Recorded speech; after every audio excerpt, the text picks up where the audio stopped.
Previously on the Seventh Valkyrie, BC's confrontation ends with a request, a stunning confession, and more questions than answers. A little less than a day later, what does BC have in mind for her next move? Find out next on the Seventh Valkyrie. Chapter 26. In the Garden of Stars. The 18th day of winter, at nightfall.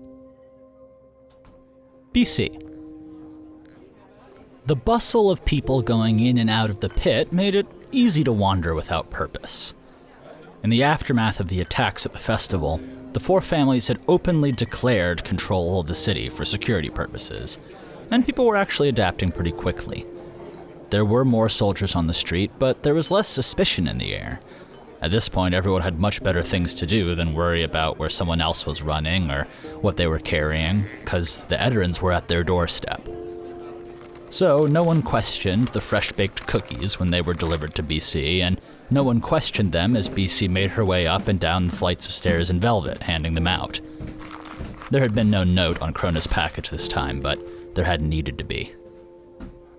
"I'm still watching," it said. "And now it's even easier to get to you than it was before." So BC made her way through the pit, aimlessly distributing the cookies.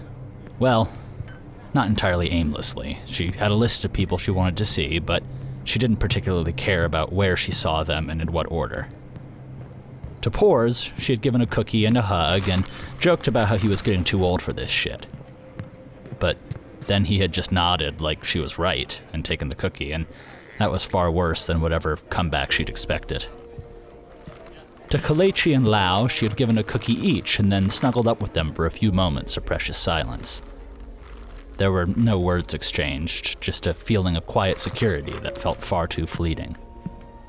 To Clay, she gave a cookie and some help as he tended to the wounded in Flare. Flare had been roped in to catch the overflow of Velvet sick and wounded, and was also overflow table space for Crystal's combat operations, like enrollment of soldiers into the city's unified Erasmus force.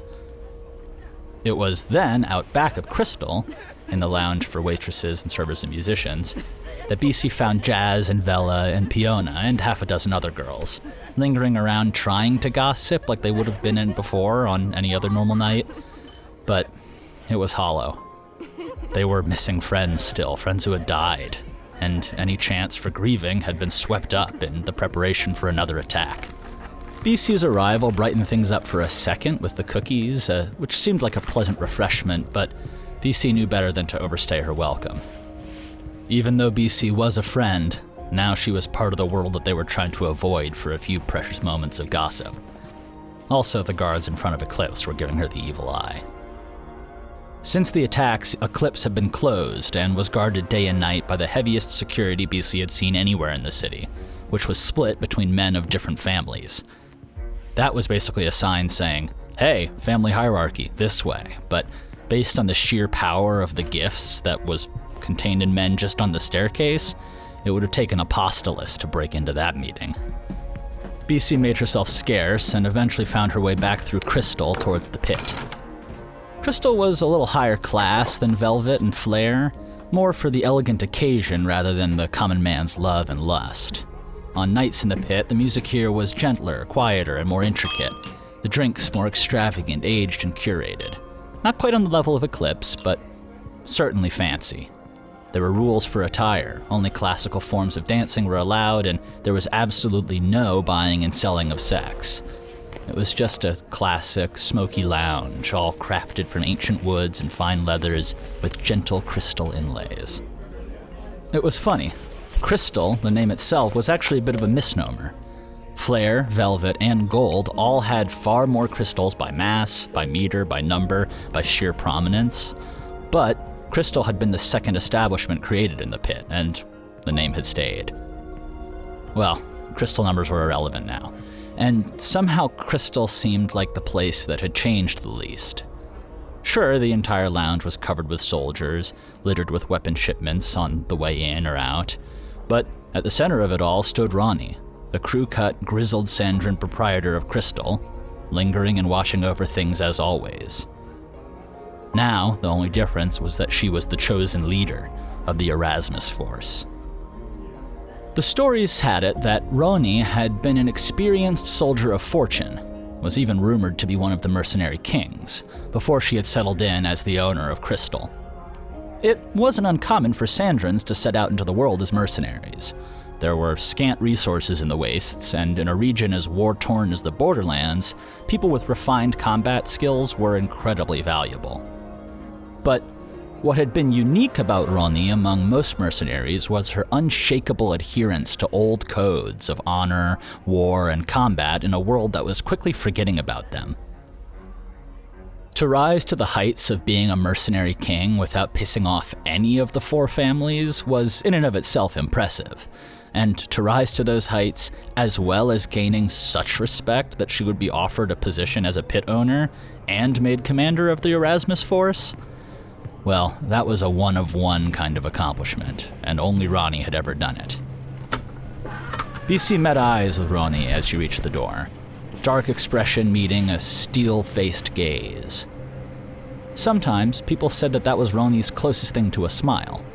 Others said it was a sign that Roni was assessing the 11 best ways to kill you. BC only nodded, chalked the Sandrin up as unreadable, and continued out into the pit.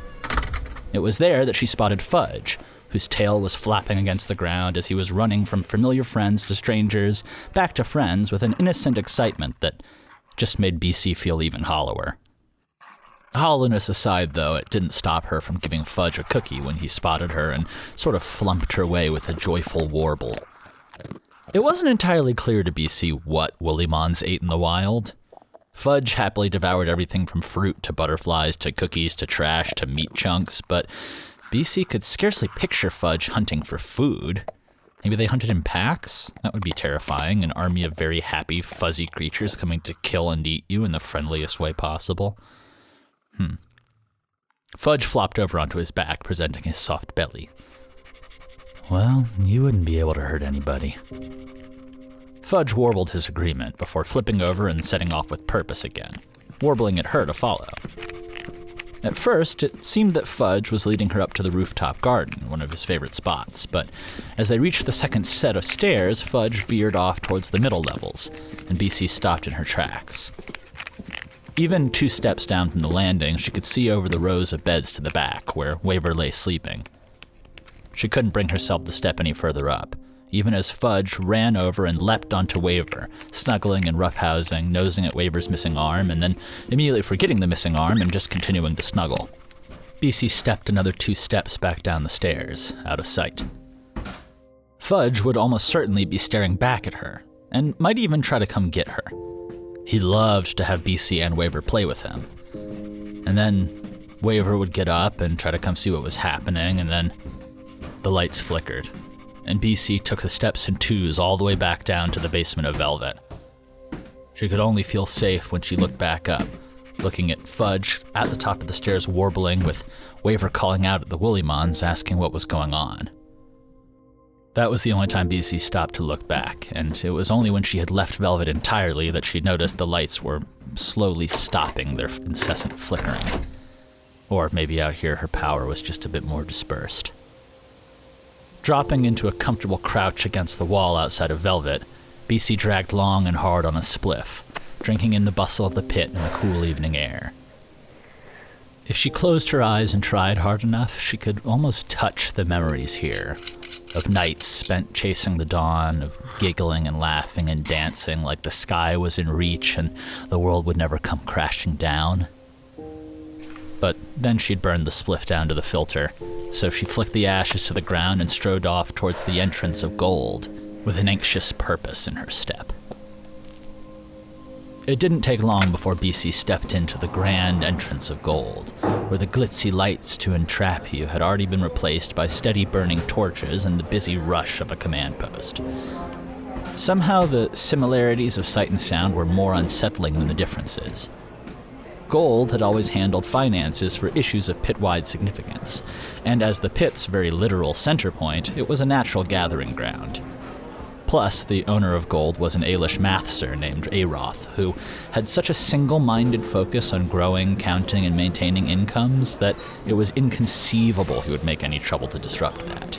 In peacetime, gold never changed. Your money was always good there, and the house always won. So seeing it readied for war made the fighting real. BC walked through the lobby, skirting Aroth's gaze. He was just as tall, thin, bald, and fancy as always, clad in a crisp set of gorgeous Aelish robes. And he was busy speaking to a slew of different people who were all trying to get his attention. Local community, business, and religious leaders all wanted to be attended to, while runners scampered around trying to organize recovery funds, repairs, emergency funds to those in need, and salaries for those who had enrolled as soldiers of the Erasmus Pact. Aroth was a natural organizer and seemed at home in the middle of the hubbub. He was usually seen watching the floor with the eyes of a hawk and moving tables and players and girls and servers, all in some delicate dance to keep the money flowing. He would spot BC, of course he would, but she hoped that she would be forgotten among the millions of other pieces of business that there were to attend to. For now, though, no one stopped her, so she flitted her way through Gold's grand hall up the stairs, past the high rollers' tables and the private lounges on the balconies, past the meeting rooms beyond those, and finally up the staircase to the top floor, ascending into dim light. The torches that led along the hallway to the Garden of Stars had not been lit, and though there were no guards posted, the ancient wooden doors to the garden had been sealed tight, with a gold chain that shimmered even in the near darkness. Along the hallway, extravagant inlays on hand-woven tapestries sparkled, depicting gamblers, games, and outlaws long forgotten to anyone but Aroth and the historians. But, forgotten or not, they offered enough stored light to guide her way. The last time she'd been this nervous to approach the garden had been 3 years ago, and the memories of that climactic face-off with Krona and his men felt more like dreams or hallucinations at this point. As they had walked, May's green light had been all that glowed in the oblivion around BC, and BC had clung to that light like it was all she had left in the world. Today, years later, BC knew one thing to be true. If May had lost that simple game of chance, the fear that she felt of possibly watching that green light being snuffed out, and the despair as it happened would have been the last thing that BC would have ever known before the oblivion had taken over. But May had rolled the loaded dice and she had won. And now, 3 years later, BC stood here once again. Want to know what happens next? Join us on Patreon to become a hero of Edera and get early access to episodes along with bonus features, director's commentary, and the full Tab to archive. You can also find other ways to support us at the links in the description, and we will see you next week.